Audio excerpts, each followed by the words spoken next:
बापू के आखिरी दिन। साल था 1948। भारत को आजादी मिले कुछ ही महीने हुए थे, लेकिन देश दो टुकड़ों में बांट दिया गया था, भारत और पाकिस्तान। दंगे, खून, आंसू और नफरत हर तरफ थी। महात्मा गांधी, जिसे दुनिया बापू के नाम से जानती थी, आज भी रोज सुबह से शाम तक शांति, अहिंसा और प्रेम की बातें करते थे। पार्टीशन के बाद उन्होंने हिंदू और मुस्लिम दोनों समुदायों से एक ही बात कही, हिंसा बंद करो, एक दूसरे को माफ करो, इंसानियत को भूलो मत। लेकिन कुछ लोग उनसे सहमत नहीं थे।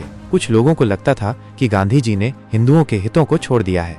उन्होंने पाकिस्तान को पैसा देने की बात भी मानी थी, जिसे कई लोगों ने देश के खिलाफ मान लिया। नाथूराम गोडसे भी उनमें से एक था। एक पत्रकार था, पढ़ा लिखा था, लेकिन उसके विचार सख्त और कठोर थे। उसका मानना था कि गांधी जी के विचार भारत को कमजोर बना रहे हैं। उसने कई दिन तक गांधी जी की चाल देखी, समझी और एक दिन फैसला ले लिया। 30 जनवरी 1948 की शाम थी। गांधी जी बिड़ला भवन के लॉन में प्रार्थना के लिए जा रहे थे।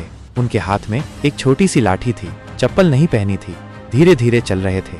उनके चारों तरफ लोग खड़े थे, कुछ उनसे मिलने के लिए, कुछ प्रार्थना में शामिल होने के लिए। नाथूराम भीड़ में था। उसने आगे बढ़कर पैर छूने का नाटक किया और फिर एक के बाद एक 3 गोलियां चला दी। गांधी जी गिर गए। उनके मुख से आखिरी शब्द निकले, हे राम। नाथूराम भागा नहीं, उसने तुरंत अपने आप को पुलिस के हवाले कर दिया। कोर्ट में उसने कहा कि उसने ये देशभक्ति के लिए किया। उसने कहा कि गांधी जी की अहिंसा ने हिंदू समाज को कमजोर बना दिया है।